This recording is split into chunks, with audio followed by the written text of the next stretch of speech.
Assalamualaikum semuanya. Semoga kita selalu diberi kesehatan, banyak rizki dan penuh keberkahan. Kisah Abu Nawas. Mencari neraka di siang hari.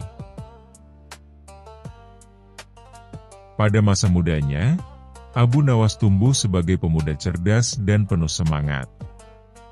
Ia membantu pamannya membuat minyak wangi di pasar. Namun selepas bekerja, ia tidak bersantai seperti pemuda lain. Abu Nawas lebih memilih pergi ke masjid untuk menimba ilmu. Ia belajar fikih, hadis, sastra, dan syair. Kecerdasannya membuat banyak orang kagum. Suatu hari, ia bertemu dengan Abu Usamah, seorang pujangga terkenal di Baghdad. Abu Usamah terkesima dengan kemampuan Abu Nawas dalam merangkai syair.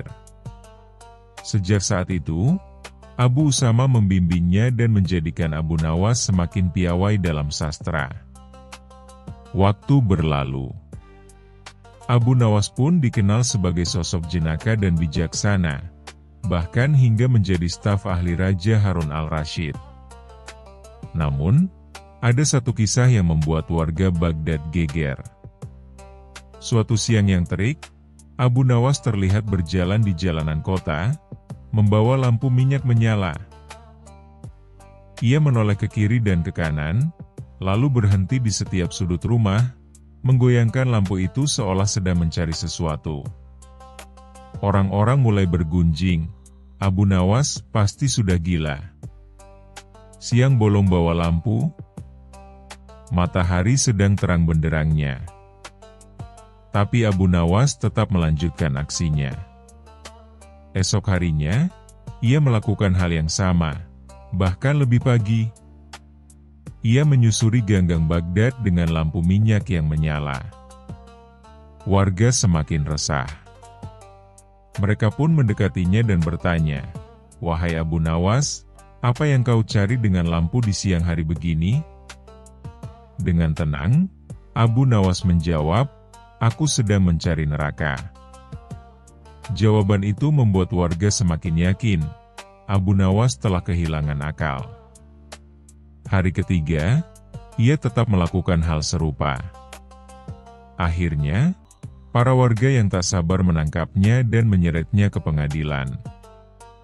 Di Baghdad, ada hukum yang melarang orang gila berkeliaran. Namun ternyata, kabar penangkapan Abu Nawas justru membuat musuh-musuh politik Raja Harun senang. Mereka berharap insiden ini bisa meruntuhkan wibawa sang raja karena orang kepercayaannya dianggap gila. Raja Harun pun murka dan memanggil Abu Nawas ke istana. Dengan nada tinggi, sang raja bertanya, "Abu Nawas, apa yang kamu lakukan membawa lampu di siang hari seperti orang gila?" Abu Nawas membungkuk, menjawab dengan sopan, "Ampun, Paduka. Hamba sedang mencari neraka." Raja mengernyit. "Kamu sudah gila, Abu Nawas?" "Tidak, Paduka. Justru mereka yang gila." "Siapa mereka?" tanya sang raja. Abu Nawas meminta agar orang-orang yang menangkapnya dikumpulkan di pelataran istana. Ribuan orang memenuhi halaman, penasaran dengan apa yang akan terjadi. Di hadapan raja dan rakyat Baghdad, Abu Nawas mulai bertanya dengan suara lantang, "Wahai kalian yang merasa paling waras, apakah kalian sering menyebut orang lain yang berbeda pilihan atau pemikirannya sebagai munafik?" "Benar," seru sebagian besar dari mereka. "Apakah kalian menganggap para munafik itu sesat?" "Betul. Mereka sesat." "Kalau begitu, menurut kalian, kemana tempat bagi orang munafik dan sesat?" "Tentu saja ke neraka." Abu Nawas tersenyum. Ia mengangkat lampu minyaknya tinggi-tinggi, lalu berkata, "Kalau begitu, Di mana neraka itu? Punya siapa neraka itu? Orang-orang itu menjawab dengan kesal. Neraka ada di akhirat. Milik Allah, bukan milikmu. Abu Nawas menatap Raja Harun dengan tenang. Ampun, Paduka. Tolong sampaikan kepada mereka. Jika neraka itu milik Allah dan hanya ada di akhirat, mengapa mereka di dunia ini sibuk sekali menentukan siapa yang masuk neraka? Ia melanjutkan. Apakah mereka ini asisten Allah? Atau mungkin merekalah yang sebenarnya gila? Raja Harun terdiam sejenak, lalu tertawa terbahak-bahak. Hahaha. Abu Nawas, luar biasa akalmu. Besok siang, lanjutkanlah mencari neraka. Kalau sudah ketemu, tolong jebloskan mereka semua ke dalamnya. Seluruh istana pun bergemuruh oleh tawa. Hari itu, Abu Nawas kembali membuktikan bahwa di balik kelucuannya, tersimpan kecerdasan yang tajam dan keberanian untuk mengkritik kebodohan dengan cara yang menggelitik.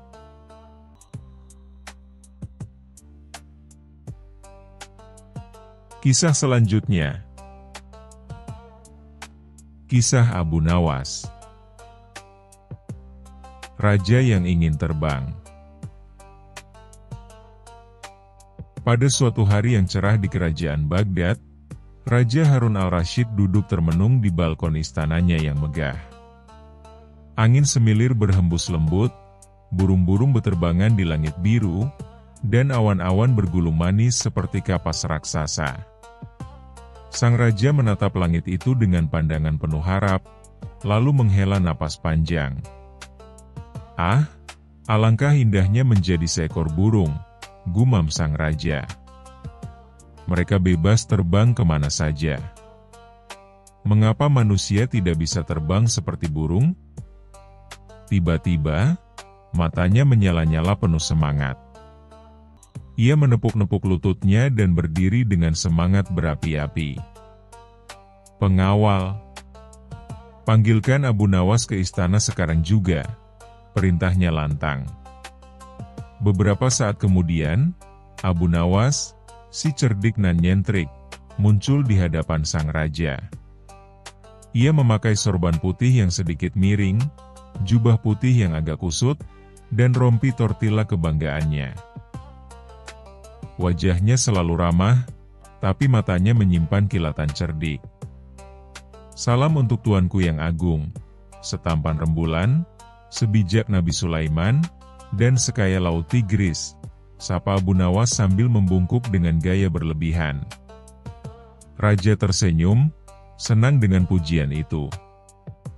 Tapi ia segera masuk ke topik utama. Abu Nawas, aku ingin terbang. Abu Nawas terdiam sejenak. Lalu tertawa kecil. Tuanku bercanda, bukan? Aku sangat serius, kata sang Raja. Aku ingin terbang seperti burung. Dan engkau yang harus membuatkanku sayap atau apapun agar aku bisa terbang dari menara istana ini. Aku beri waktu 3 hari. Abu Nawas menelan ludah. 3 hari, tuanku? Benar. Kalau dalam 3 hari aku belum bisa terbang, maka kau akan kuangkat menjadi tahanan istana seumur hidup, kata Raja dengan nada bercanda tapi mengandung ancaman. Abu Nawas tersenyum kecut. Baik, tuanku. Kalau begitu, izinkan hamba pulang untuk merancang, alat terbang tuanku. Di rumah, Abu Nawas mondar-mandir seperti ayam kehilangan padi. Wah, kalau aku benar-benar membuat alat terbang dan gagal, aku bisa dijadikan pajangan istana. Tapi kalau aku bilang ini mustahil, aku bisa dijadikan alas kaki kuda kerajaan. Lalu muncullah ide nakalnya. Ia pergi ke pasar dan membeli 2 ekor bebek, 2 sapu ijuk, dan beberapa karung kapas. Ia juga menyewa 2 orang tukang kayu untuk membuat rangka berbentuk sayap besar dari bambu. "Untuk apa ini semua, Abu?" tanya si tukang kayu penasaran. "Untuk menerbangkan raja," jawab Abu Nawas dengan santai. Para tukang kayu saling berpandangan. Salah satu dari mereka bergumam, mungkin Abu Nawas sudah terlalu sering mencium dupa. Keesokan harinya, Abu Nawas datang ke istana dengan membawa semua perlengkapan alat terbang. Ia menamai ciptaannya Raja Wings 10. Bentuknya seperti rak jemuran raksasa, dengan sayap dari bambu dan bulu bebek yang ditempel asal-asalan. Raja memandangi benda itu dengan mata berbinar. "Ini dia yang kutunggu. Hebat, Abu Nawas. Aku akan menjadi raja pertama di dunia yang bisa terbang." Abu Nawas memakaikan raja sebuah helm dari tempurung kelapa dan memasangkan sayap di punggungnya. Ia berdiri di puncak menara istana, sambil menyuruh para pelayan memegang alat terbang dari samping. "Tuanku," kata Abu Nawas, "agar bisa terbang, tuanku harus melompat sambil meneriakkan, 'Aku seekor burung gagah.'" Raja mengangguk mantap. Ia berdiri di pinggir menara, membuka tangan lebar-lebar, dan berseru keras, "Aku seekor burung gagah." Kemudian ia melompat. Seketika itu juga, ia jatuh seperti karung gandum dari lantai 5. Untunglah Abu Nawas telah memerintahkan pelayan-pelayan memasang karung kapas di bawah menara. Boof! Raja mendarat dengan gaya yang tidak elegan, dan terdengar suara kruk dari bagian belakang alat terbang. Para pengawal berlari panik. "Tuanku, apakah tuanku baik-baik saja?" Raja berdiri dengan susah payah. Bajunya berantakan, dan tempurung kelapa di kepalanya pecah menjadi 2. Tapi ia masih bisa berdiri. "Abu Nawas," katanya pelan. Abu Nawas segera maju dan berkata, "Tuanku, luar biasa. Tuanku berhasil terbang sejauh 3 depa. Sejarah telah tercipta." "Terbang? Itu jatuh, Abu Nawas," bentak sang raja sambil memegangi pinggangnya. "Tapi tuanku jatuh dengan penuh gaya," jawab Abu Nawas. "Dan lihat." Semua rakyat menyaksikannya. Mereka akan menceritakan ini turun-temurun. Raja Harun al-Rashid, sang pemberani yang pernah terbang meski sebentar. Raja terdiam. Lalu tersenyum geli. "Kau memang gila, Abu Nawas." "Bukan gila, tuanku. Hanya terlalu kreatif untuk ukuran dunia ini," jawab Abu Nawas bangga. Sejak hari itu, Raja tidak pernah lagi ingin menjadi burung. Ia kembali bahagia duduk di balkon istana, menatap langit sambil makan anggur dan tertawa setiap kali mengingat kejadian itu. Sementara Abu Nawas, ia pulang dengan membawa hadiah emas dan sekarung kapas sisa. Dan bebek-bebeknya tetap jadi teman ngobrolnya di sore hari, sambil mengenang peristiwa penerbangan paling lucu di kerajaan Baghdad.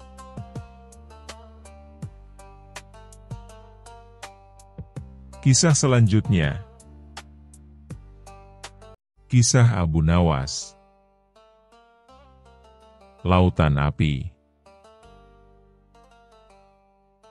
Di suatu pagi yang cerah, udara di kota Baghdad terasa lebih damai dari biasanya. Tapi ketenangan itu tak bertahan lama, sebab ada satu orang yang selalu berhasil mengusik kedamaian dengan cara yang kocak dan tak terduga. Siapa lagi kalau bukan Abu Nawas? Hari itu, Raja Harun al-Rashid sedang duduk di taman istana, menikmati secangkir teh hangat dan ditemani burung beo istana yang baru saja bisa mengucapkan kata, "Ampun, tuanku." Namun ketenangan raja pun terusik ketika salah satu menterinya, Menteri Kasim, datang tergopoh-gopoh. "Tuanku, tuanku, ini gawat." Raja langsung duduk tegak. "Ada apa, Menteri Kasim? Apakah istana terbakar? Apakah unta kesayanganku melarikan diri?" "Bukan, tuanku. Lebih parah dari itu. Abu Nawas sedang menciptakan kekacauan baru di pasar." Raja mendesah panjang. "Abu Nawas lagi? Sungguh dia itu seperti semut di dalam celana, selalu bikin gelisah."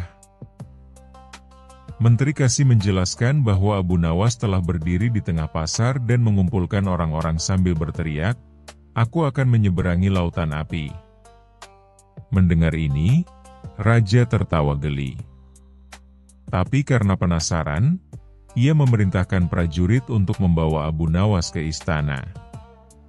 Tak lama kemudian, Abu Nawas datang dengan langkah santai, wajahnya tetap ramah seperti biasa, meski para prajurit di belakangnya tampak kesal karena mereka disuruh mengejarnya hingga masuk ke dalam warung kebab.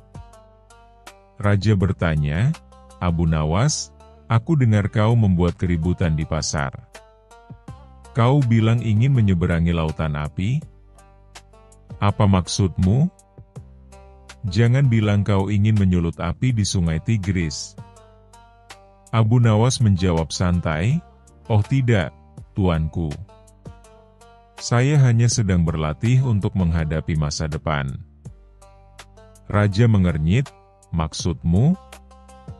Abu Nawas menatap langit-langit istana seolah sedang melantunkan puisi.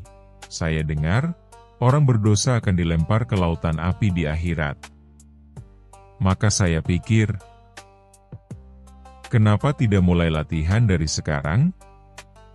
Seluruh istana hening. Lalu terdengar suara tawa kecil dari burung beo. "Ampun, tuanku. Ampun, tuanku."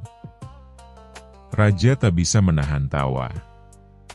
"Kau ini benar-benar aneh, Abu Nawas. Tapi baiklah. Kalau kau ingin latihan menyeberangi lautan api, aku tantang kau melakukannya di halaman istana besok pagi. Jika berhasil, aku akan memberimu 500 keping emas. Jika tidak, kau harus mengangkat kotoran unta selama seminggu." Keesokan harinya, seluruh rakyat Baghdad berkumpul di halaman istana. Di tengah lapangan, raja telah memerintahkan dibuatnya panggung besar berbentuk jembatan dengan api buatan dari lampu minyak dan kertas merah yang dikipasi agar berkibar seperti nyala api. "Apa ini?" tanya Abu Nawas, memeriksa jembatan itu. "Lautan api. Aku sudah bantu buatkan simulasi untukmu. Sekarang, silakan menyeberang jika kau memang berani," ujar raja sambil tersenyum licik. Abu Nawas tampak bingung, lalu tiba-tiba ia berteriak, "Tunggu!" Semua orang terdiam. "Untuk menyeberangi lautan api, saya butuh sesuatu yang sangat penting. Seekor ikan." "Ikan?" Raja mengangkat alisnya. "Ya, tuanku. Saya ingin ikan yang sangat pemberani. Karena hanya ikan pemberani yang bisa menemani saya menyelam di lautan api." Raja mengangguk sambil menahan tawa. "Baiklah, beri dia seekor ikan dari kolam istana." Abu Nawas menerima ikan itu dengan serius, lalu duduk bersila di depan lautan api, menaruh ikan itu di mangkuk air, dan tidak melakukan apa-apa. 1 jam berlalu. 2 jam berlalu. Raja mulai kesal. "Apa yang sedang kau lakukan, Abu Nawas?" Abu Nawas menjawab dengan tenang, Saya sedang menunggu ikannya selesai latihan renang api, tuanku. Kalau ikannya belum siap, saya tidak bisa menyeberang. Takut hangus bersama ikan. Raja berkata, Abu Nawas, ini gila. Abu Nawas berdiri, menepuk tangan, dan berkata lantang, Tuanku. Justru itulah intinya. Menyeberangi lautan api bukanlah soal api, melainkan keberanian, imajinasi, dan kemampuan menunda kerja keras dengan alasan filosofis. Seluruh rakyat Baghdad terdiam, lalu tertawa terbahak-bahak. Bahkan raja pun ikut tertawa sampai teh hangatnya tumpah. Raja akhirnya berkata, Abu Nawas, aku tak tahu apakah kau jenius atau hanya pemalas berkedok filsuf, tapi hari ini, kau berhasil lagi membuat seluruh istana tertawa. Ia pun menyerahkan 500 keping emas pada Abu Nawas. Dan ikan ini, akan kuangkat jadi jenderal laut api, tambah Abu Nawas sambil mengangkat ikan ke udara seperti pahlawan film. Burung beo pun ikut berseru, ampun, jenderal ikan. Dan sejak hari itu, di Baghdad beredar kisah tentang seorang lelaki yang tak hanya menipu maut, tapi juga menipu api, hanya dengan imajinasi dan seekor ikan. Begitulah, kisah lucu dan penuh kelicikan dari Abu Nawas dan lautan api. Di dunia di mana logika seringkali dibungkus oleh lelucon, hanya Abu Nawas yang mampu membakar tawa, tanpa pernah menyalakan api sungguhan.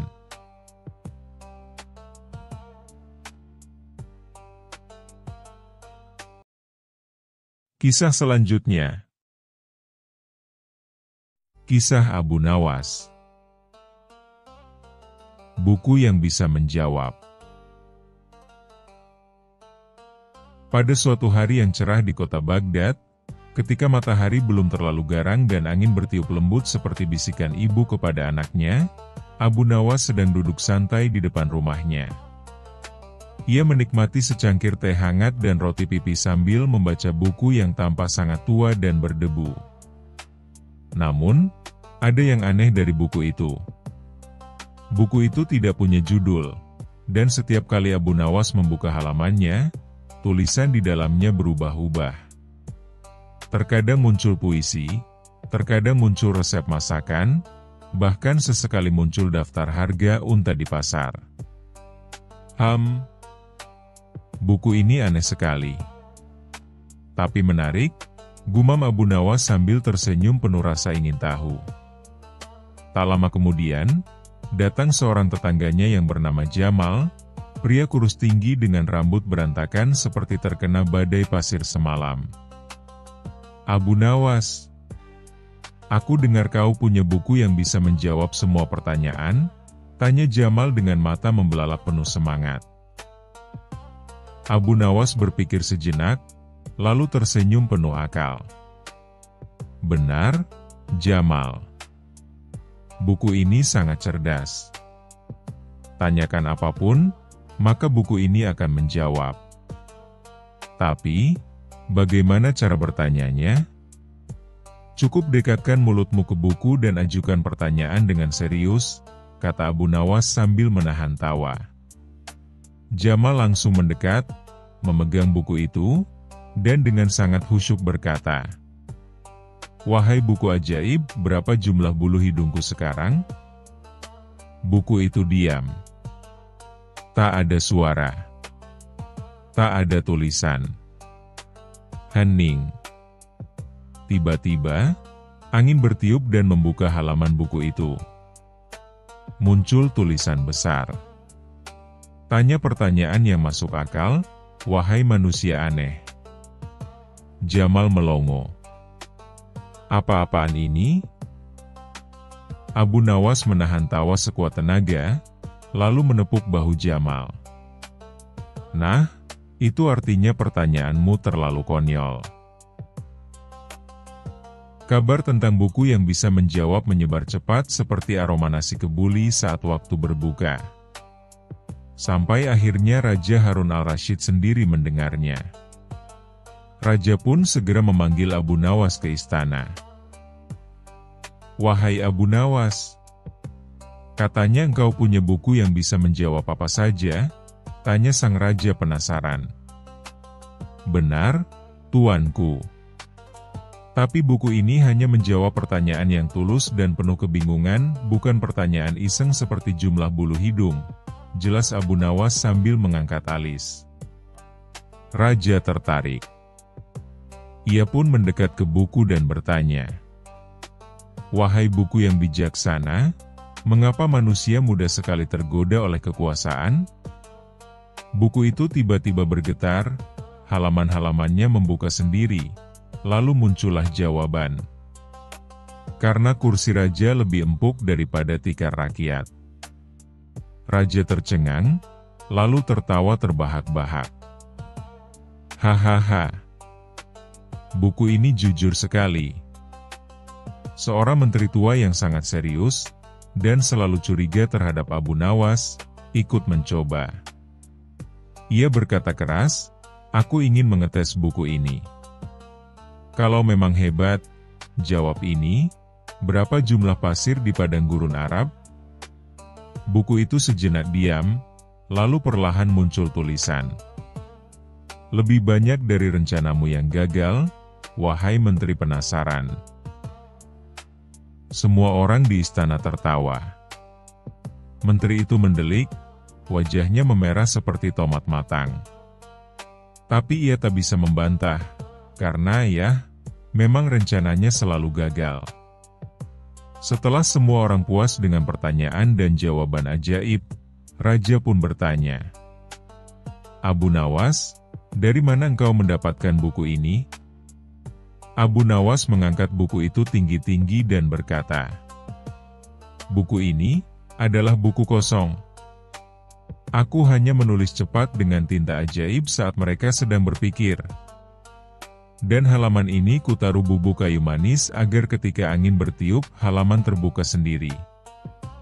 Semua terdiam. Lalu raja meledak dalam tawa, "Hahaha. Hanya kau yang bisa membuat kebohongan jadi hiburan cerdas." Abu Nawas membungkuk hormat, "Hamba hanya berusaha menghibur tuanku dan menunjukkan bahwa jawaban terbaik terkadang datang dari akal sehat, bukan dari buku ajaib." Sejak saat itu, buku ajaib Abu Nawas dipajang di istana, tapi tidak untuk dijadikan rujukan ilmiah, melainkan untuk mengingatkan. Kadang yang kita butuhkan bukan jawaban dari luar, tapi pertanyaan yang masuk akal dari dalam. Dan tentu saja sedikit humor.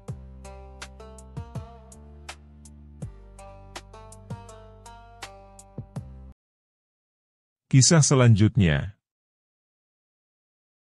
Kisah Abu Nawas. Pasukan tidak kelihatan.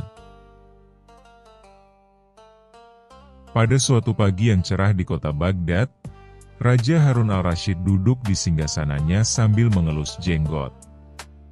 Ia sedang berpikir keras tentang satu hal, keamanan istana. Beberapa hari terakhir, ia mendengar kabar bahwa kerajaan sebelah sedang membangun pasukan besar. Raja pun mulai merasa was-was.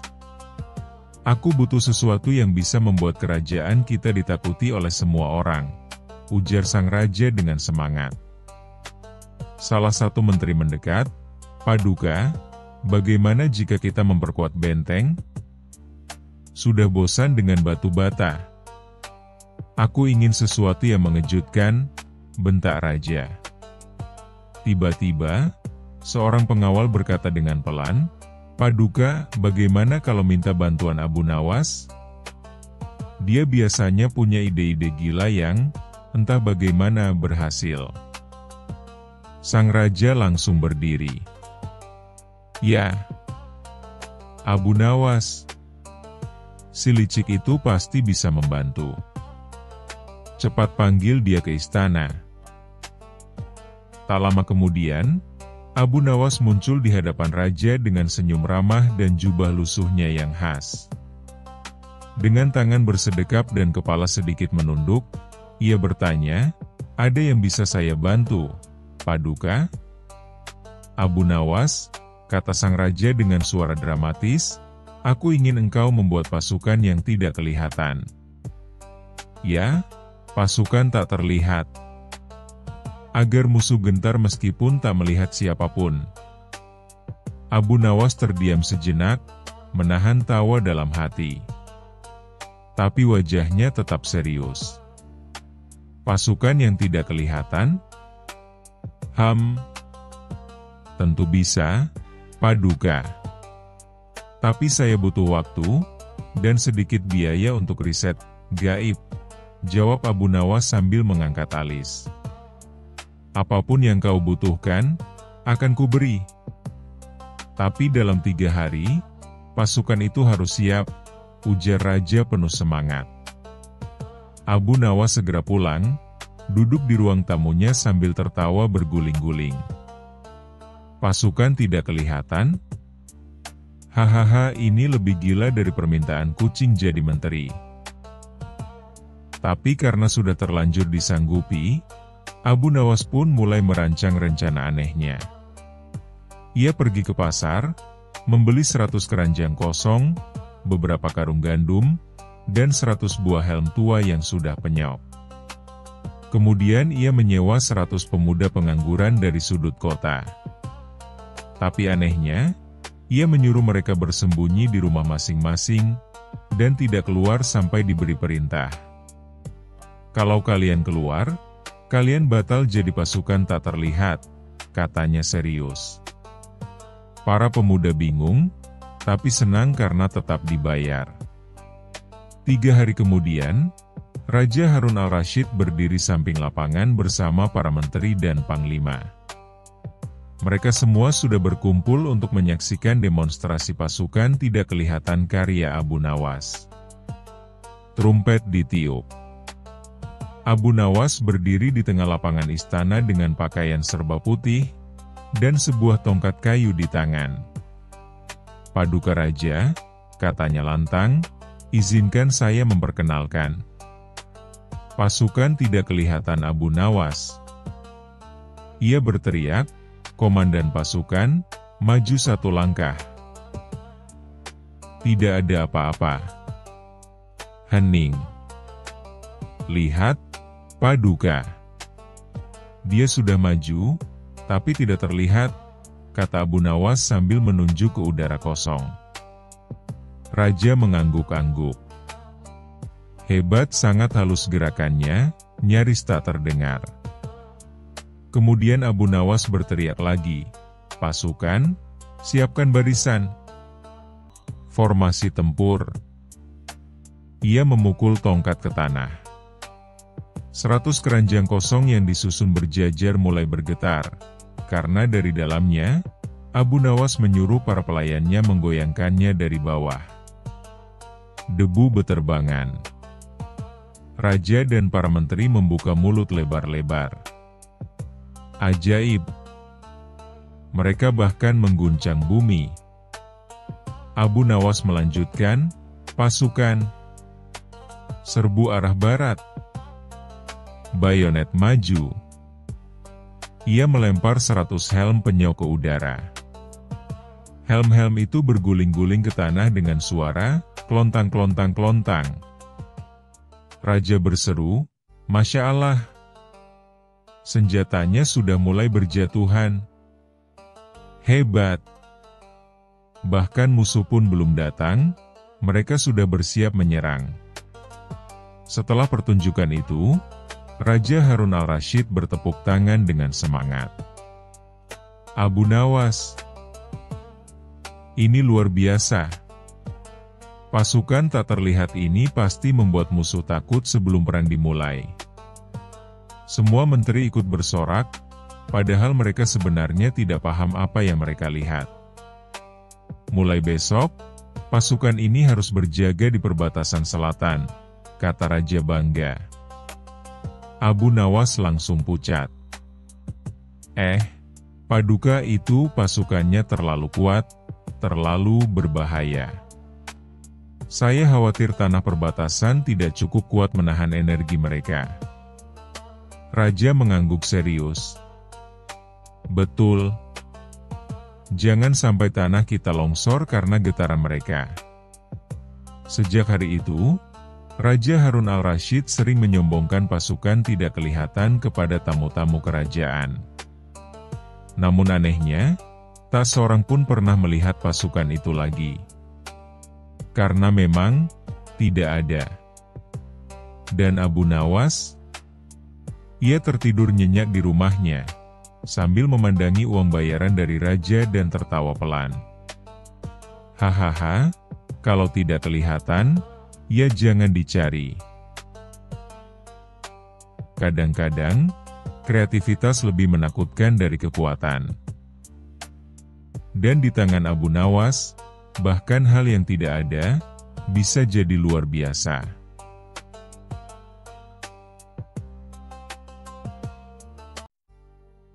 Kisah selanjutnya.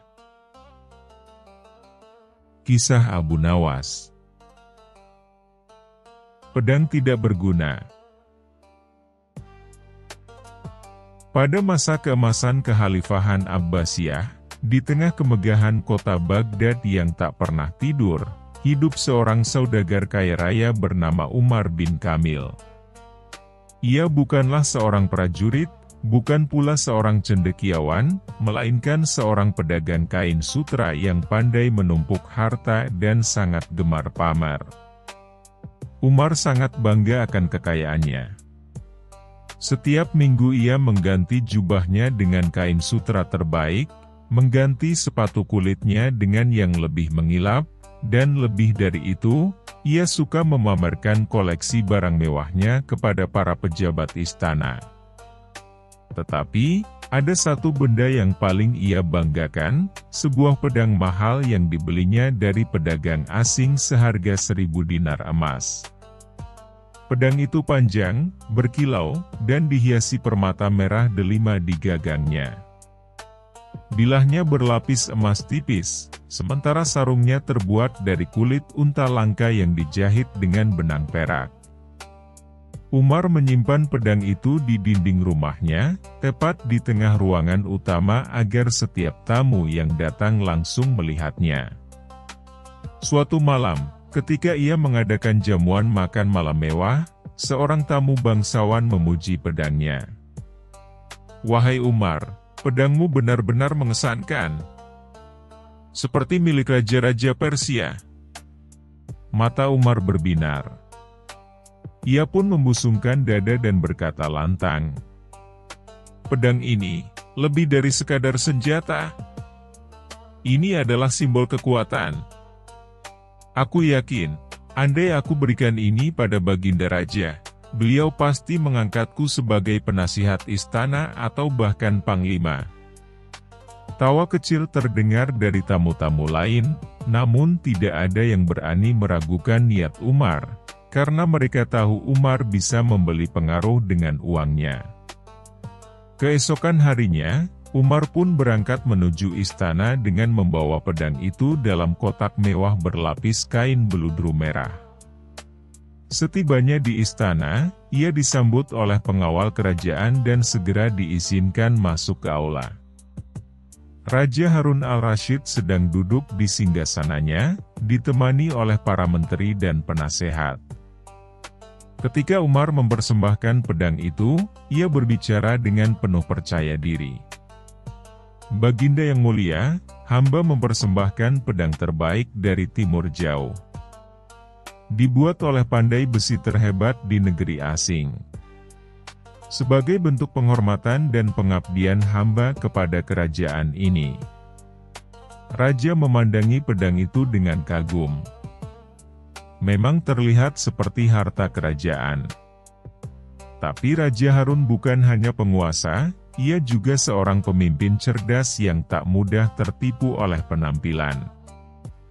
Beliau mencoba mengayunkan pedang itu, namun terasa berat, lamban, dan tak seimbang.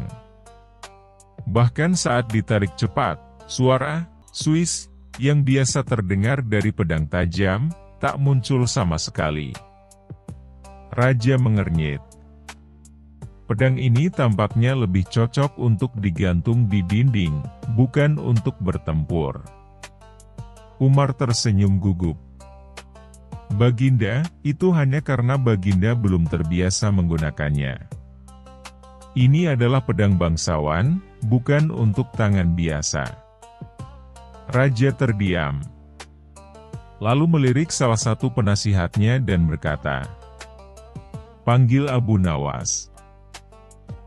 Aku ingin mendengar pendapat orang yang dikenal paling jujur dan cerdik di negeri ini." Tak lama kemudian, Abu Nawas datang dengan langkah tenang dan sorban putihnya berkibar ditiup angin. Wajahnya selalu terlihat damai namun menyimpan kecerdikan luar biasa. Setelah memberi salam, Raja menyerahkan pedang itu padanya. Abu Nawas, pria ini mengatakan pedang ini adalah yang terbaik. Tapi terasa tidak bisa dipakai. Apa pendapatmu? Abu Nawas menerima pedang itu. Ia menatapnya dari ujung bilah hingga gagangnya. Ia menimbang-nimbang pedang itu, lalu mencoba mengayunkannya ke udara. Sekali, dua kali, lalu ia tersenyum kecil. "Wahai Baginda," katanya sambil mengangguk pelan, "pedang ini, sungguh luar biasa. Luar biasa tidak berguna." Seluruh aula istana hening. Umar menatap Abu Nawas dengan mata membelalak. Abu Nawas melanjutkan, "Ini bukan pedang untuk pertempuran. Ini bukan senjata untuk melindungi negeri. Ini adalah benda pajangan. Terlalu berat untuk ditebas, terlalu licin untuk digenggam erat, dan terlalu tumpul untuk menakuti siapapun." Raja tertawa terbahak. Para menteri mulai ikut tertawa. Tapi Umar mencoba membela diri. "Tetapi, itu pedang mahal. Terbuat dari bahan terbaik." Abu Nawas mengangkat alis dan menjawab, "Mahal belum tentu berarti berguna. Seperti halnya kursi emas yang tak bisa diduduki, atau perahu permata yang tenggelam saat kena air." Raja Harun memandang Umar dan berkata, "Kau mencoba memoles kesombongan dengan emas dan mengira kami akan tertipu oleh kilauannya. Tapi istana ini tidak dibangun oleh barang pameran, melainkan oleh kejujuran dan akal sehat." Kemudian, Raja memerintahkan agar pedang itu diletakkan di ruang penyimpanan barang tak terpakai. Sementara Umar, yang berharap mendapatkan jabatan tinggi, malah disuruh menyumbangkan sejumlah hartanya untuk pembangunan benteng pertahanan di perbatasan. Sebelum meninggalkan istana, Abu Nawas menepuk bahu Umar dan berkata pelan, "Lain kali, jika kau ingin mengesankan raja, bawalah akal, bukan barang mewah yang tidak bisa dipakai." Dan begitulah, kisah tentang pedang yang indah tapi tak berguna menyebar ke seluruh Baghdad. Anak-anak pun membuat lagu dari cerita itu. Pedang mahal tak bisa tebas. Yang membawa malah jadi was-was. Lebih baik bawa otak cerdas daripada emas yang bikin lemas.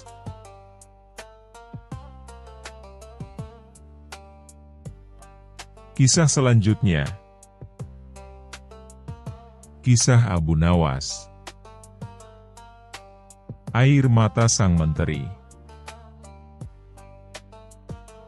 Di masa pemerintahan Raja Harun al-Rashid, terdapat seorang menteri yang terkenal sangat serius dan jarang sekali terlihat tersenyum, apalagi tertawa. Namanya adalah Menteri Abdul Jabbar, seorang lelaki tua berjanggut putih, bermata tajam, dan dikenal sangat kaku dalam segala hal. Meskipun ia sangat pintar dalam mengatur kerajaan dan ahli strategi, ia juga terkenal dingin dan tak pernah menangis, bahkan saat putranya sendiri sakit parah. Banyak orang bilang hatinya keras seperti batu, dan air matanya mungkin sudah mengering sejak muda. Namun suatu hari, terdengar kabar mengejutkan, Menteri Abdul Jabbar menangis di istana. Kabar ini menyebar lebih cepat dari pedagang kurma memberi diskon. Para dayang dan pengawal sampai tidak percaya, dan suasana istana pun mendadak ramai membicarakan kejadian langka itu. Raja Harun al-Rasyid yang mendengar hal itu pun merasa penasaran. Benarkah menteri kita yang keras seperti batu itu bisa menangis? Tanyanya. Benar, Baginda. Tapi, bukan karena kehilangan keluarga atau tragedi besar. Ia menangis, karena sehelai kertas, jawab seorang pelayan istana. Apa? Kertas?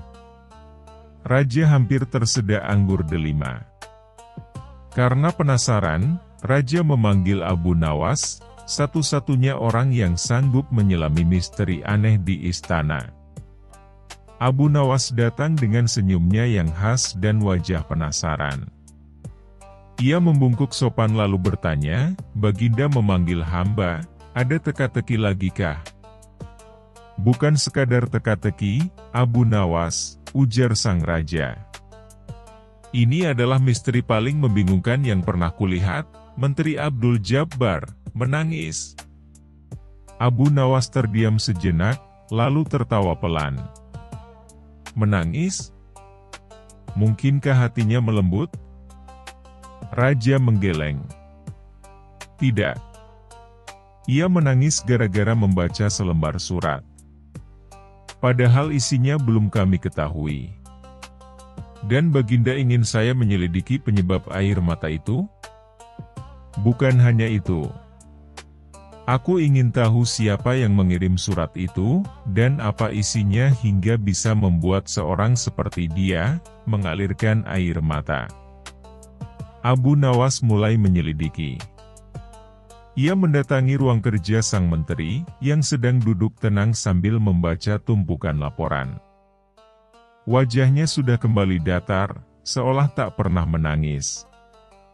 Abu Nawas langsung berkata, Wahai Tuan Menteri, hamba dengar kabar bahwa Tuan sempat menangis kemarin. Benarkah? Menteri Abdul Jabbar mengernyit.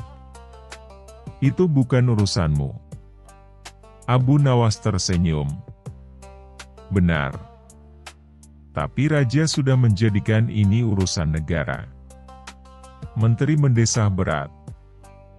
Baiklah. Tapi kau tidak akan mengerti. Itu hanya surat dari seseorang yang hamba kenal sangat lama.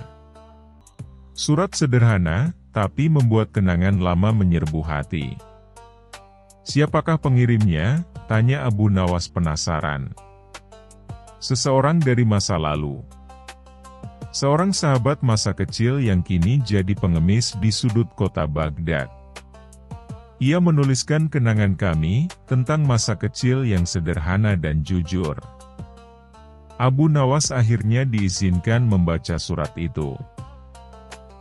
Isinya ditulis dengan tinta luntur dan kaligrafi bergetar. Wahai Abdul Jabbar, sahabatku. Dulu kita tertawa bersama saat berbagi kurma curian dari pohon tua. Dulu kita menari di bawah hujan, tanpa alas kaki, tanpa beban dunia. Kini kau duduk di kursi megah, sedang aku rebah di emperan pasar. Tapi ingatlah, air mata yang dulu kita tumpahkan karena tawa. Masih menetes dalam ingatanku. Meski dunia telah menjadikan kita berbeda. Seketika Abu Nawas memahami segalanya. Ia tersenyum, lalu pamit kembali ke istana. Sesampainya di istana, Abu Nawas menjelaskan kepada Raja, Baginda, air mata sang menteri bukanlah karena duka, melainkan karena rasa bersalah dan kenangan yang terlalu kuat. Raja mengangguk. Lalu apa yang harus kita lakukan? Abu Nawas berkata, izinkan saya mengatur sebuah pertemuan antara menteri dan sahabat lamanya itu. Mungkin, dari situ akan lahir pelajaran besar tentang rasa kemanusiaan. Di taman istana yang indah, diatur pertemuan rahasia. Sang menteri duduk gelisah, hingga datanglah seorang lelaki tua, berpakaian lusuh tapi tersenyum tulus. Begitu mendengar suara sahabatnya, sang menteri tak kuasa menahan tangis. "Maafkan aku," katanya lirih. Si pengemis menjawab, "Aku tidak pernah marah. Aku hanya ingin kau mengingat bahwa dahulu kita pernah miskin, tapi bahagia." Mereka pun berpelukan. Para saksi yang melihat kejadian itu pun ikut terharu. Dan raja, yang melihat dari balik tirai, berkata pelan, "Air mata lelaki keras bukan tanda kelemahan, tapi tanda bahwa hatinya masih hidup." Sejak saat itu, Menteri Abdul Jabbar berubah.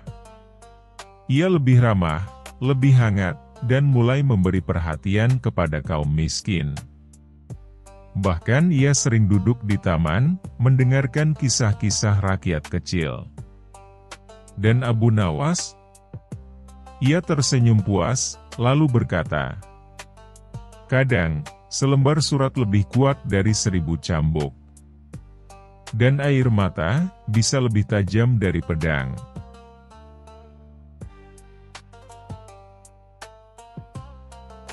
Kisah selanjutnya. Kisah Abu Nawas. Raja yang terlalu percaya diri.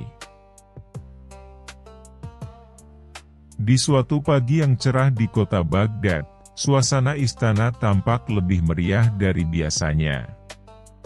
Para penjaga berdiri lebih tegak, para pelayan sibuk mengatur ruangan, dan para menteri berwajah penuh harap. Hari itu, Raja Harun al-Rashid baru saja kembali dari perjalanan singkatnya ke wilayah gurun, dan beliau berhasil mengalahkan sekawanan perampok dengan strategi yang menurutnya sangat brilian. Begitu masuk ke balairung istana, Raja berjalan dengan langkah lebar dan dada membusung. Ia terlihat bangga sekali dengan pencapaiannya. Tak lama, ia duduk di singgasananya yang megah dan memanggil orang yang paling ia sukai sekaligus paling sering membuatnya kesal, "Abu Nawas." "Abu Nawas," seru sang raja. Tak sampai 1 menit, muncullah sosok Abu Nawas, pria berjanggut lebat, sorban putih, jubah sederhana dan senyum nakalnya yang selalu bikin penasaran. "Hamba di sini, tuanku," katanya dengan tenang sambil membungkuk. Raja menatapnya dengan mata penuh keyakinan. "Aku baru sadar satu hal, Abu Nawas." "Apa itu, tuanku?" "Aku ini luar biasa." "Benar-benar luar biasa," katanya sambil mengangkat kedua tangan ke udara. "Aku telah mengalahkan perampok dengan strategi yang belum pernah terpikir oleh siapapun. Aku bukan hanya seorang raja, aku juga jenius perang, ahli siasat, dan mungkin saja, manusia paling cerdas di muka bumi ini." Abu Nawas menahan tawa. Ia memegang janggutnya dan mengangguk-angguk. "Wah, luar biasa sekali, tuanku," katanya datar. "Benarkah?" tanya raja. "Ya, luar biasa, mirip seperti ayam jago yang percaya diri sebelum masuk ke panci." "Apa maksudmu?" Raja sedikit tersinggung. Abu Nawas buru-buru memperbaiki kata-katanya. "Maksud hamba, kepercayaan diri Paduka memang patut dipuji. Tapi, tidakkah Paduka ingin menguji kecerdasan Paduka sendiri dengan tantangan yang lebih tinggi?" Raja mengangkat alis. "Tantangan apa yang kau maksud?" "Hamba telah menyiapkan 3 pertanyaan paling sulit. Jika Paduka bisa menjawabnya semua, maka seluruh rakyat Baghdad akan sepakat, Paduka memang manusia paling cerdas di dunia. Justru itu yang aku mau, jawab raja sambil menepuk dadanya. Keluarkan pertanyaan pertamamu. Pertanyaan pertama, berapa jumlah bintang di langit? Raja terdiam. Ia menengadah ke langit. Mikir. Banyak. Ya, banyak sekali. Abu Nawas tersenyum santai dan mengeluarkan sebuah kantong kain. Ia menumpahkannya ke lantai. Ribuan biji wijen berguling-guling di lantai istana. Inilah jumlah bintang di langit, Paduka. Silakan hitung satu persatu. Kalau jumlahnya tidak cocok, hamba akan mengaku kalah. Raja melongo. Mana aku tahu jumlahnya cocok atau tidak? Abu Nawas menanggapi sambil mengangkat bahu. Kalau begitu, Paduka tidak bisa membuktikan bahwa jawaban hamba salah. Para menteri mulai tersenyum geli. Tapi sang raja tak mau kalah. Baik. Beri aku pertanyaan kedua. Pertanyaan kedua, di manakah letak titik tengah dunia? Raja berpikir keras. Ia menatap karpet di bawah singgasananya. Tepat di bawah kakiku. Karena aku pusat dunia ini.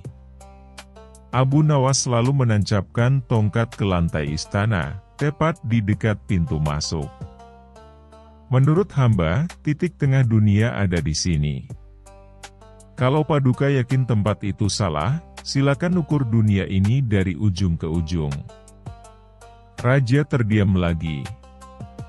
Bagaimana bisa mengukur dunia? Bahkan peta pun belum tentu lengkap. Abu Nawas tersenyum santai.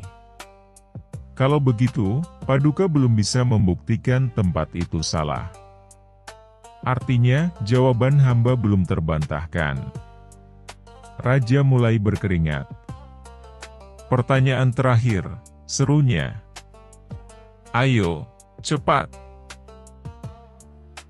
Pertanyaan ketiga, apa yang sedang hamba pikirkan sekarang? Raja makin gusar. Mana mungkin orang bisa tahu isi pikiran orang lain, kata raja. Tapi hamba tahu apa yang Paduka pikirkan. Ujar Abu Nawas. Raja tersenyum lebar. Hah? Kali ini kau tak mungkin bisa menebaknya. Bahkan jin pun tidak tahu isi pikiranku. Abu Nawas mendekat dan berkata pelan. Paduka sedang berpikir bahwa hamba tidak akan bisa menebak apa yang Paduka pikirkan. Raja langsung mematung. Mata membulat. Mulut terbuka. Itu benar. Semua yang ada di ruangan itu meledak tertawa. Bahkan penjaga istana yang paling galak pun menutupi mulut agar tak ketahuan ikut tertawa. Sang raja menepuk dahinya. Astaga! Aku terjebak.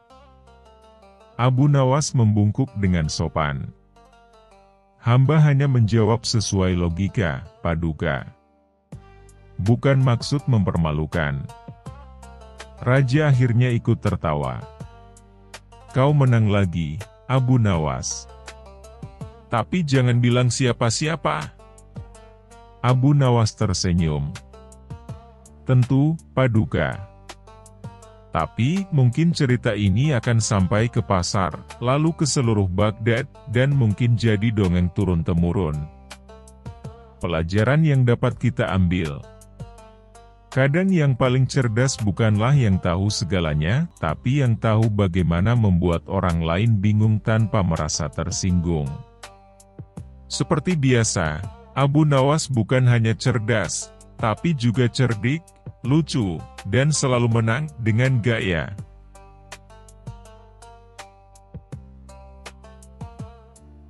Kisah selanjutnya. Kisah Abu Nawas. Asmara memang aneh. Secara tak terduga, pangeran yang menjadi putra mahkota jatuh sakit. Sudah banyak tabib yang didatangkan untuk memeriksa dan mengobati, tapi tak seorang pun mampu menyembuhkannya. Akhirnya raja mengadakan sayembara. Sayembara boleh diikuti oleh rakyat dari semua lapisan.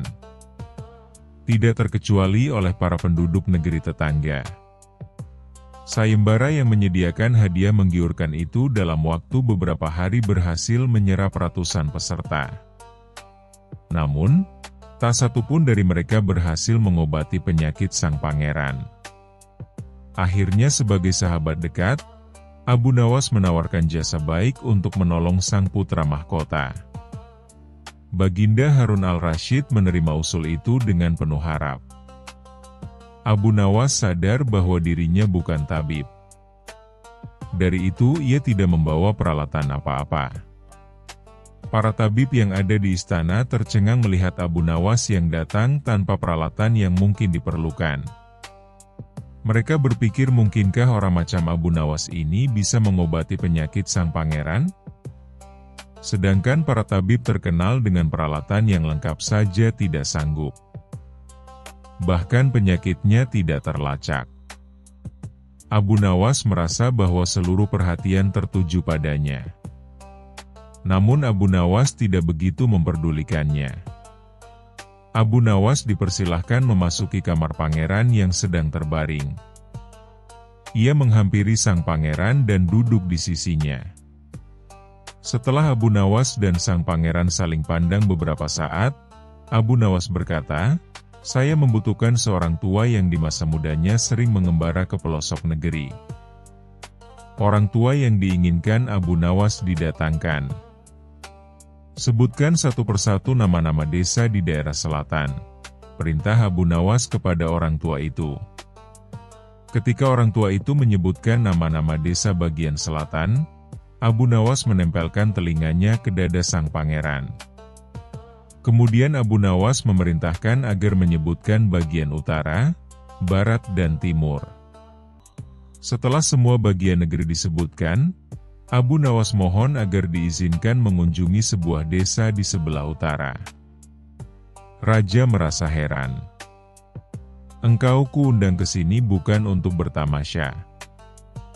Hamba tidak bermaksud berlibur yang mulia," kata Abu Nawas. "Tetapi aku belum paham," kata raja. "Maafkan hamba, Paduka yang mulia. Kurang bijaksana rasanya bila hamba jelaskan sekarang," kata Abu Nawas. Abu Nawas pergi selama 2 hari. Sekembali dari desa itu, Abu Nawas menemui sang pangeran dan membisikkan sesuatu. Kemudian menempelkan telinganya ke dada sang pangeran. Lalu Abu Nawas menghadap raja. "Apakah yang mulia masih menginginkan sang pangeran tetap hidup?" tanya Abu Nawas. "Apa maksudmu?" Raja balas bertanya. "Sang pangeran sedang jatuh cinta pada seorang gadis desa di sebelah utara negeri ini," kata Abu Nawas menjelaskan. "Bagaimana kau tahu?" Ketika nama-nama desa di seluruh negeri disebutkan, tiba-tiba degup jantungnya bertambah keras ketika mendengarkan nama sebuah desa di bagian utara negeri ini. Dan sang pangeran tidak berani mengutarakannya kepada Baginda. "Lalu apa yang harus aku lakukan?" tanya raja. "Mengawinkan pangeran dengan gadis desa itu. Kalau tidak," tawar raja ragu-ragu. "Cinta itu buta. Bila kita tidak berusaha mengobati kebutaannya, maka ia akan mati." Rupanya saran Abu Nawas tidak bisa ditolak. Sang pangeran adalah putra satu-satunya yang merupakan pewaris tunggal kerajaan. Abu Nawas benar. Begitu mendengar persetujuan sang raja, Sang pangeran berangsur-angsur pulih. Sebagai tanda terima kasih, Raja memberi Abu Nawas sebuah cincin permata yang amat indah.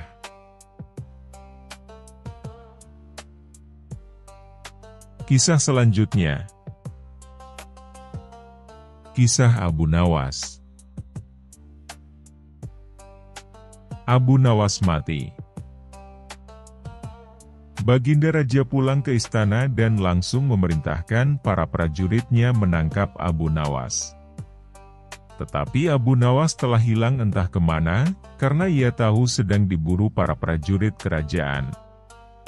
Dan setelah ia tahu para prajurit kerajaan sudah meninggalkan rumahnya, Abu Nawas baru berani pulang ke rumah. "Suamiku, para prajurit kerajaan tadi pagi mencarimu." "Ya istriku, ini urusan gawat. Aku baru saja menjual Sultan Harun al-Rasyid menjadi budak." "Apa? Rajaku jadikan budak? Kenapa kau lakukan itu suamiku?" "Supaya dia tahu di negerinya ada praktek jual beli budak. Dan jadi budak itu sengsara. Sebenarnya maksudmu baik, tapi Baginda pasti marah. Buktinya para prajurit diperintahkan untuk menangkapmu. Menurutmu apa yang akan dilakukan Sultan Harun al-Rasyid kepadaku? Pasti kau akan dihukum berat." "Gawat, aku akan mengerahkan ilmu yang kusimpan." Abu Nawas masuk ke dalam, ia mengambil air wudhu, lalu mendirikan sholat 2 rakaat. Lalu berpesan kepada istrinya apa yang harus dikatakan bila Baginda datang. Tidak berapa lama kemudian tetangga Abu Nawas geger, karena istri Abu Nawas menjerit-jerit. "Ada apa?" tanya tetangga Abu Nawas sambil tergopoh-gopoh. Suamiku mati." "Hah? Abu Nawas mati? Lihat." Kini kabar kematian Abu Nawas tersebar ke seluruh pelosok negeri. Baginda terkejut. Kemarahan dan kegeraman beliau agak susut, mengingat Abu Nawas adalah orang yang paling pintar, menyenangkan, dan menghibur Baginda Raja. Baginda Raja beserta beberapa pengawal dan seorang tabib istana, segera menuju rumah Abu Nawas. Tabib segera memeriksa Abu Nawas. Sesaat kemudian ia memberi laporan kepada Baginda bahwa Abu Nawas memang telah mati beberapa jam yang lalu. Setelah melihat sendiri tubuh Abu Nawas terbujur kaku tak berdaya, Baginda Raja merasa terharu dan meneteskan air mata. Beliau bertanya kepada istri Abu Nawas, "Adakah pesan terakhir Abu Nawas untukku?" "Ada Paduka yang mulia," kata istri Abu Nawas sambil menangis. "Katakanlah," kata Baginda Raja. "Suami hamba, Abu Nawas, memohon sudilah kiranya Baginda Raja mengampuni semua kesalahannya dunia akhirat di depan rakyat." Kata istri Abu Nawas terbata-bata. "Baiklah kalau itu permintaan Abu Nawas," kata Baginda Raja menyanggupi. Jenazah Abu Nawas diusung di atas keranda. Kemudian Baginda Raja mengumpulkan rakyatnya di tanah lapang. Beliau berkata, "Wahai rakyatku, dengarkanlah bahwa hari ini, aku, Sultan Harun al-Rasyid telah memaafkan segala kesalahan Abu Nawas yang telah diperbuat terhadap diriku dari dunia hingga akhirat. Dan kalianlah sebagai saksinya." Tiba-tiba dari dalam keranda yang terbungkus kain hijau terdengar suara keras, "Syukur." Seketika pengusung jenazah ketakukan, apalagi melihat Abu Nawas bangkit berdiri seperti mayat hidup. Seketika rakyat yang berkumpul lari tunggang langgang, bertubuhkan dan banyak yang jatuh terkilir. Abu Nawas sendiri segera berjalan ke hadapan Baginda. Pakaiannya yang putih-putih bikin Baginda keder juga. Kau sebenarnya mayat hidup atau memang kau hidup lagi? Tanya Baginda dengan gemetar. Hamba masih hidup tuanku. Hamba mengucapkan terima kasih yang tak terhingga atas pengampunan tuanku. Jadi kau masih hidup? Ya, Baginda. Segar bugar, buktinya kini hamba merasa lapar dan ingin segera pulang. Kurang ajar. Ilmu apa yang kau pakai Abu Nawas? Ilmu dari Mahaguru Sufi, guru hamba yang sudah meninggal dunia, ajarkan ilmu itu kepadaku, tidak mungkin Baginda. Hanya guru hamba yang mampu melakukannya. Hamba tidak bisa mengajarkannya sendiri. Dasar pelit. Baginda menggerutu kecewa. Kisah selanjutnya. Kisah Abu Nawas. Menjebak pencuri. Pada zaman dahulu, orang berpikir dengan cara yang amat sederhana. Dan karena kesederhanaan berpikir ini, seorang pencuri yang telah menggondol 100 keping lebih uang emas milik seorang saudagar kaya, tidak sudi menyerah. Hakim telah berusaha keras dengan berbagai cara, tetapi tidak berhasil menemukan pencurinya. Karena merasa putus asa, pemilik harta itu mengumumkan, kepada siapa saja yang telah mencuri harta miliknya, merelakan separuh dari jumlah uang emas itu menjadi milik sang pencuri bila sang pencuri bersedia mengembalikan. Tetapi pencuri itu malah tidak berani menampakkan bayangannya. Kini kasus itu semakin ruwet tanpa penyelesaian yang jelas. Maksud baik saudagar kaya itu tidak mendapat tanggapan yang sepantasnya dari sang pencuri. Maka tidak bisa disalahkan, bila saudagar itu mengadakan sayembara yang berisi barang siapa berhasil menemukan pencuri uang emasnya, ia berhak sepenuhnya memiliki harta yang dicuri. Tidak sedikit orang yang mencoba tetapi semuanya kandas. Sehingga pencuri itu bertambah merasa aman tentram karena ia yakin jati dirinya tak akan terjangkau. Yang lebih menjengkelkan adalah ia juga berpura-pura mengikuti sayembara. Tidak berlebihan bila dikatakan bahwa menghadapi orang seperti ini bagaikan menghadapi jin. Mereka tahu kita, sedangkan kita tidak. Seorang penduduk berkata kepada hakim setempat, "Mengapa Tuan Hakim tidak minta bantuan Abu Nawas saja?" "Bukankah Abu Nawas sedang tidak ada di tempat?" kata hakim itu balik bertanya. "Kemana dia?" tanya orang itu. "Ke Damaskus," jawab hakim. "Untuk keperluan apa?" orang itu ingin tahu. "Memenuhi undangan pangeran negeri itu," kata hakim. "Kapan ia datang?" tanya orang itu lagi. "Mungkin 2 hari lagi," jawab hakim. Kini harapan tertumpu sepenuhnya di atas pundak Abu Nawas. Pencuri yang selama ini merasa aman, sekarang menjadi resah dan tertekan. Ia merencanakan meninggalkan kampung halaman dengan membawa serta uang emas yang berhasil dicuri. Tetapi ia membatalkan niat, karena dengan menyingkir keluar daerah, berarti sama halnya dengan membuka topeng dirinya sendiri. Ia lalu bertekad tetap tinggal, apapun yang akan terjadi.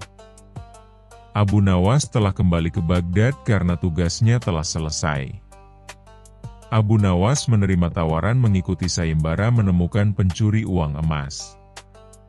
Hati pencuri uang emas itu tambah berdebar tak karuan mendengar Abu Nawas menyiapkan siasat. Keesokan harinya, semua penduduk dusun diharuskan berkumpul di depan gedung pengadilan. Abu Nawas hadir dengan membawa tongkat dalam jumlah besar. Tongkat-tongkat itu mempunyai ukuran yang sama panjang. Tanpa berkata-kata, Abu Nawas membagi-bagikan tongkat-tongkat yang dibawanya dari rumah. Setelah masing-masing mendapat 1 tongkat, Abu Nawas berpidato, "Tongkat-tongkat itu telah aku mantrai. besok pagi kalian harus menyerahkan kembali tongkat yang telah aku bagikan.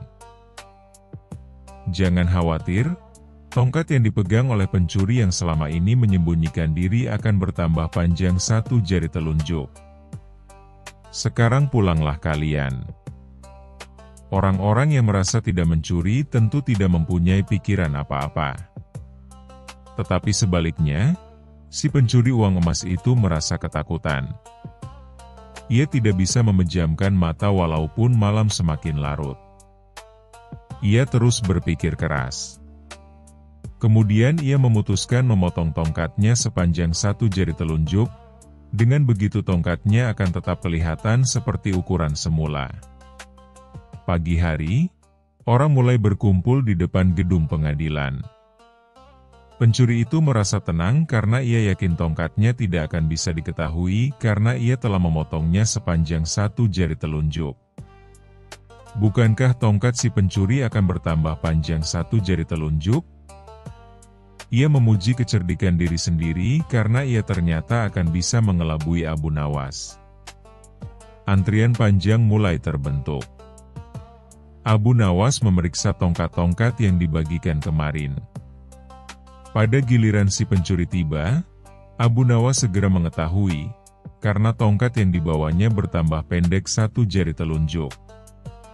Abu Nawas tahu pencuri itu pasti melakukan pemotongan pada tongkatnya karena ia takut tongkatnya bertambah panjang.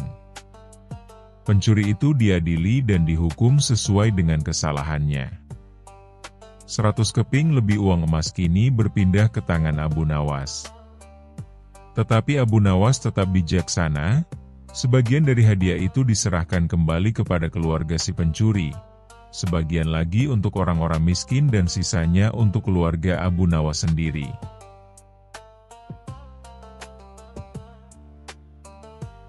Kisah selanjutnya. Kisah Abu Nawas. Raja yang lapar.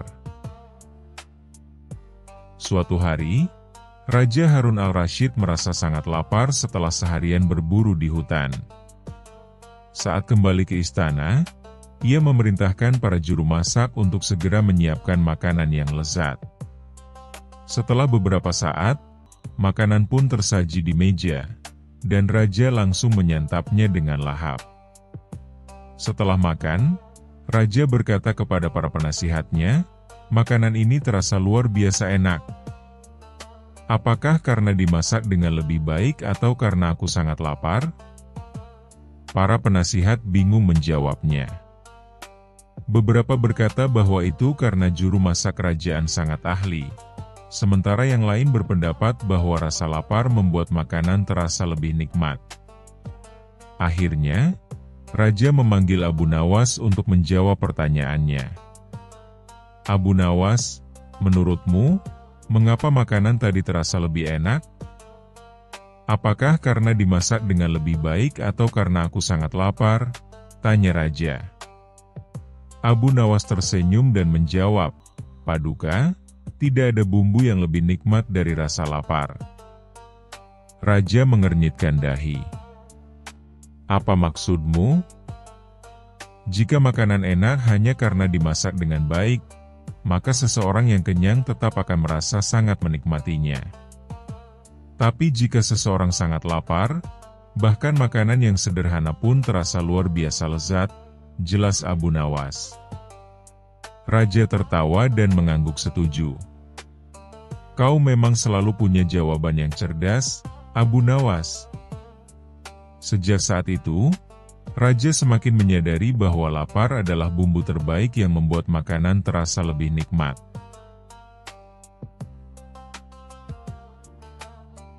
Kisah selanjutnya. Kisah Abu Nawas.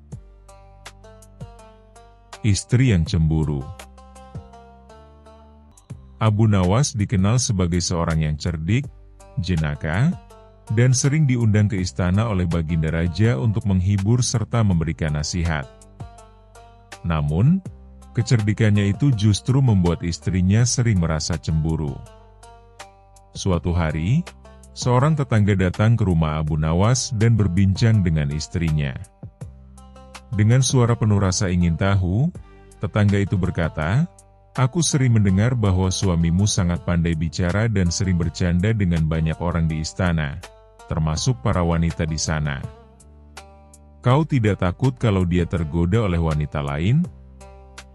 Istri Abu Nawas langsung merasa cemas dan cemburu. Memang benar, suaminya sering dipanggil ke istana dan pulang larut malam. Ia mulai curiga, jangan-jangan Abu Nawas diam-diam memiliki istri lain atau paling tidak, mengagumi wanita lain. Maka, ketika Abu Nawas pulang sore itu, istrinya langsung menghadangnya di depan pintu dengan wajah cemberut. "Abu Nawas, ada sesuatu yang ingin kutanyakan," serunya. Abu Nawas yang baru saja pulang dengan wajah lelah terkejut mendengar nada bicara istrinya. Namun, ia tetap tersenyum dan bertanya dengan lembut, "Ada apa, istriku? Mengapa wajahmu terlihat begitu muram?" Istrinya melipat tangan di dada dan berkata, "Aku mendengar dari tetangga kita bahwa kau sering berbicara dan bercanda dengan banyak wanita di istana. Jangan-jangan kau memiliki istri lain di sana?" Jawab dengan jujur, Abu Nawas. Abu Nawas tersenyum kecil. Ia tahu istrinya sedang dilanda kecemburuan. Tanpa terburu-buru, ia duduk dan berkata, "Istriku, mengapa kau bisa berpikiran seperti itu? Aku memang sering ke istana, tapi bukan untuk bermain dengan wanita. Aku hanya menjalankan tugasku sebagai penasihat raja." Namun, sang istri tetap tidak puas dengan jawaban itu. Ia ingin Abu Nawas bersumpah agar hatinya lebih tenang. "Kalau kau memang setia padaku, maka bersumpahlah di depan mataku," katanya dengan tegas. Abu Nawas berpikir sejenak. Ia tahu bahwa bersumpah bukanlah hal yang bisa dianggap remeh. Jika ia bersumpah sembarangan, itu bisa membawa akibat buruk. Maka, ia pun menyusun kata-kata dengan hati-hati. "Demi Allah yang Maha Mengetahui segalanya, aku hanya memiliki satu istri yang luar biasa cantik, pintar, dan penuh kasih sayang. Aku tidak ingin memiliki istri lain, karena aku sudah mendapatkan yang terbaik." Mendengar sumpah itu, istri Abu Nawas terkejut. Pipinya langsung memerah. Ia tidak menyangka bahwa Abu Nawas akan mengatakan sesuatu yang begitu indah dan memujinya dengan tulus. Setelah beberapa saat terdiam, akhirnya ia berkata dengan suara pelan, "Benarkah aku istri yang terbaik untukmu, Abu?" Abu Nawas mengangguk sambil tersenyum. "Tentu saja. Jika tidak, mana mungkin aku masih di sini bersamamu?" Istri Abu Nawas akhirnya merasa lega dan bahagia. Ia menyadari bahwa kecemburuannya hanyalah ketakutan yang tidak beralasan. Ia pun meminta maaf kepada Abu Nawas karena telah menuduhnya sembarangan. Abu Nawas hanya tertawa kecil dan berkata, "Tidak apa-apa, istriku. Itu tandanya kau mencintaiku." Sejak hari itu, istri Abu Nawas tidak lagi mencurigai suaminya. Ia pun menjadi lebih percaya diri dan tidak mudah terpengaruh oleh omongan orang lain. Pesan moral: dalam rumah tangga, rasa percaya adalah hal yang sangat penting. Jangan mudah terpengaruh oleh omongan orang lain yang belum tentu benar. Kecerdasan dalam berkomunikasi bisa menyelesaikan banyak masalah tanpa harus menyakiti perasaan pasangan. Terkadang, kecemburuan bukan berarti ketidakpercayaan, melainkan tanda cinta dan rasa takut kehilangan.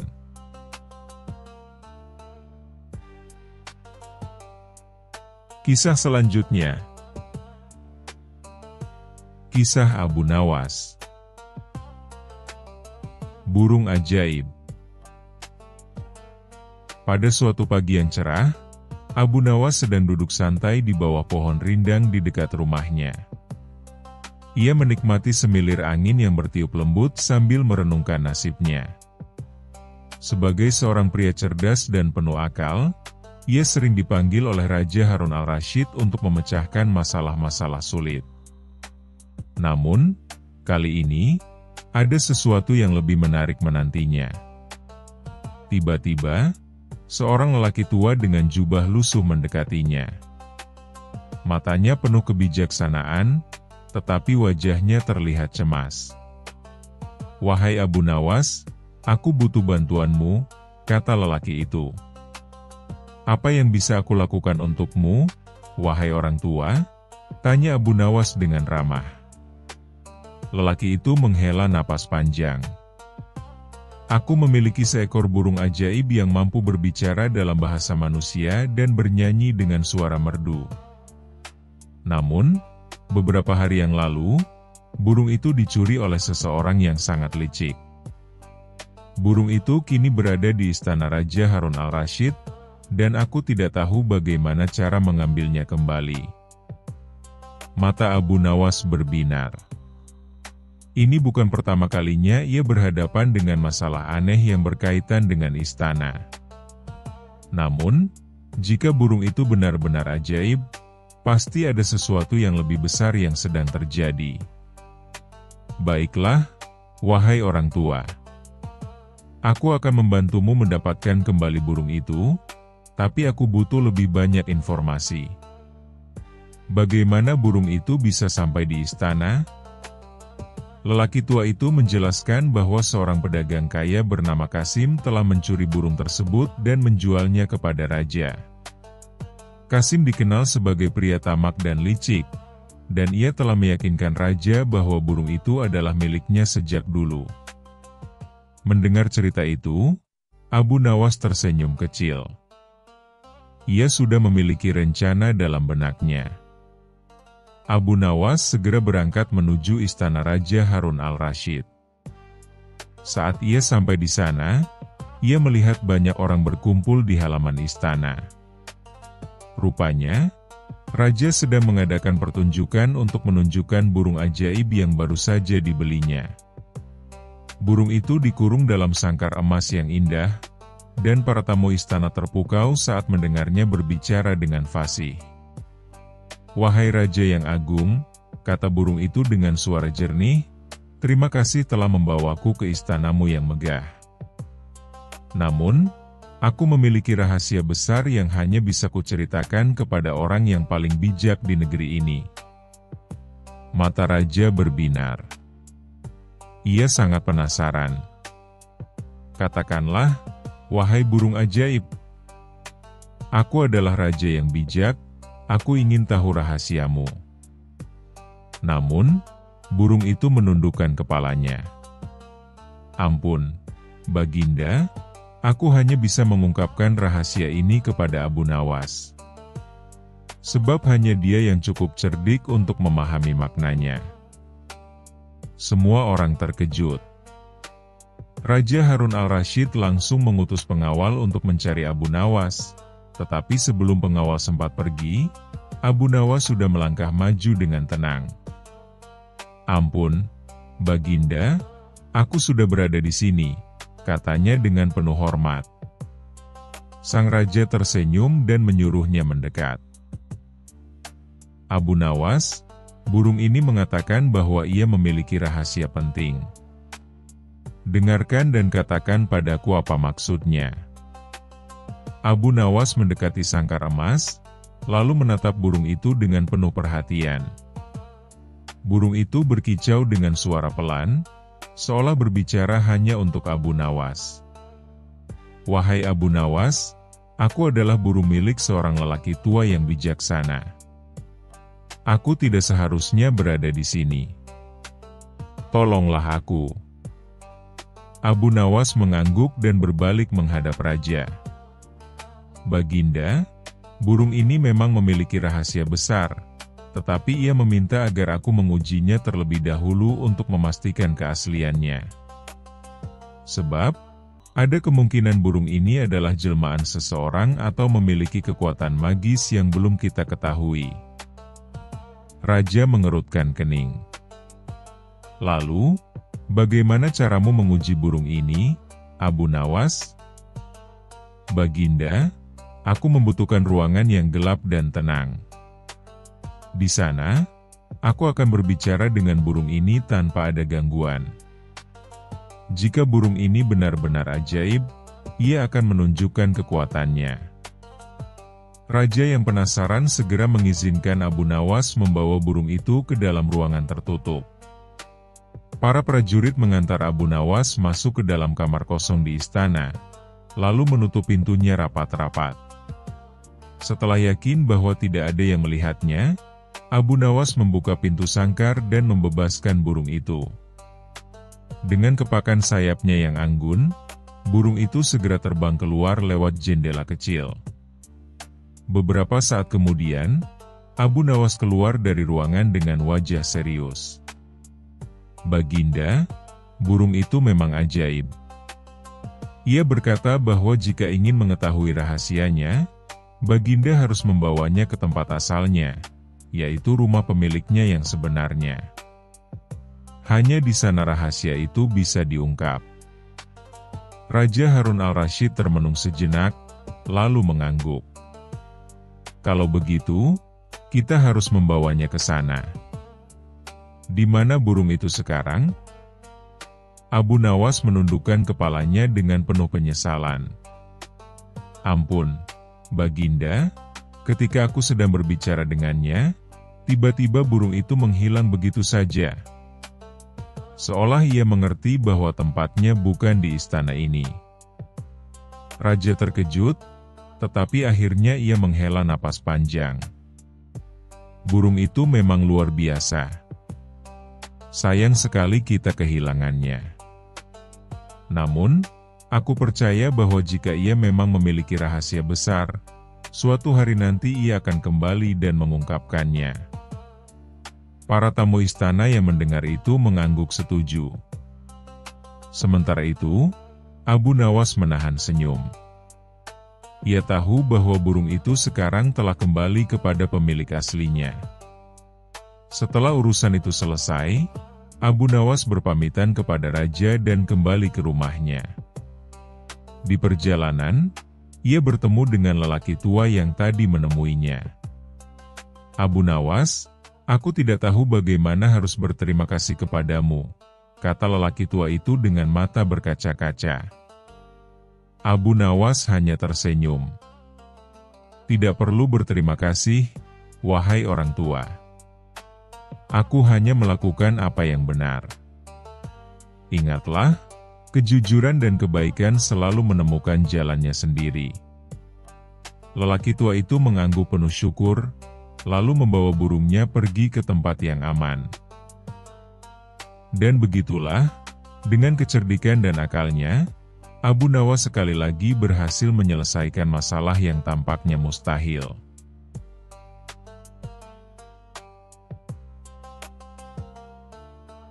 Kisah selanjutnya.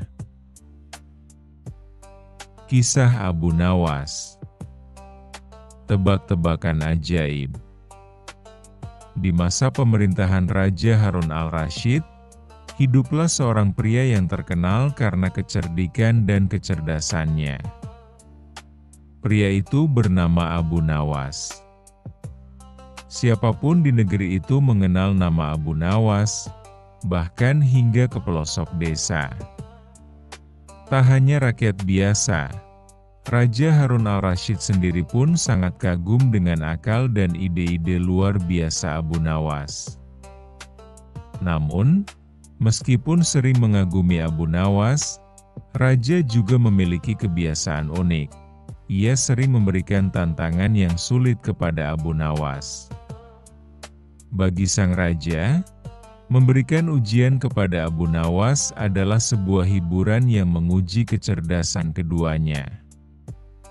Suatu hari, Raja kembali mendapat ide untuk menguji kecerdikan Abu Nawas. Kali ini, ia ingin memberikan tebak-tebakan yang tampaknya mustahil dijawab. Raja pun mengutus salah seorang prajuritnya untuk memanggil Abu Nawas ke istana. Tidak butuh waktu lama, Abu Nawas yang selalu patuh pada perintah raja segera datang. Seperti biasa, ia berjalan dengan tenang sambil mengenakan sorban putih dan senyum kecil di wajahnya. Setelah tiba di istana, Abu Nawas memberi salam kepada raja dan duduk di tempat yang telah disediakan. Raja Harun al-Rasyid, yang duduk di singgasananya yang megah, menatap Abu Nawas sambil tersenyum lebar. "Wahai Abu Nawas," kata raja, "aku punya sebuah tantangan untukmu hari ini. Ini adalah permainan tebak-tebakan ajaib. Jika kau berhasil menjawab semua pertanyaanku dengan benar, kau akan mendapat hadiah besar. Tapi, jika kau gagal, kau tahu sendiri, kau akan menerima hukuman." Abu Nawas yang cerdik tidak menunjukkan rasa takut sedikit pun. Dengan tenang, ia menjawab, "Baginda, seperti biasa, saya siap menerima tantangan. Silakan ajukan tebak-tebakan Anda." Raja Harun al-Rasyid pun mulai mengajukan pertanyaan. Suaranya terdengar lantang dan penuh wibawa, membuat semua orang yang ada di istana terdiam dan mendengarkan dengan seksama. "Baiklah, Abu Nawas. Ini adalah tebak-tebakan yang harus kau jawab. 1. Apa yang lebih tajam daripada pedang? 2. Apa yang lebih tinggi daripada gunung? 3. Apa yang lebih berat daripada bumi? 4. Dan apa yang lebih cepat daripada kilat?" Abu Nawas terdiam sejenak. Pertanyaan-pertanyaan itu terdengar sangat sulit, bahkan tampak mustahil untuk dijawab. Banyak orang yang hadir di sana mulai berbisik-bisik. Mereka berpikir bahwa kali ini Abu Nawas pasti tidak akan bisa menjawabnya. Namun, seperti biasa, Abu Nawas tetap tenang. Ia menundukkan kepala sejenak, berpikir dengan jernih. Setelah beberapa saat, senyum kecil mulai terukir di wajahnya. Ia sudah menemukan jawaban. Abu Nawas mengangkat wajahnya dan menatap Raja Harun al-Rasyid dengan penuh percaya diri. Kemudian, ia mulai memberikan jawabannya satu persatu. "Baginda," kata Abu Nawas, "inilah jawaban saya. 1. Yang lebih tajam daripada pedang adalah lidah manusia. Karena dengan kata-katanya, manusia bisa melukai hati orang lain lebih dalam daripada luka pedang yang terlihat. Kata-kata bisa menimbulkan dendam, kebencian, dan perpecahan. Oleh karena itu, lidah jauh lebih tajam daripada pedang.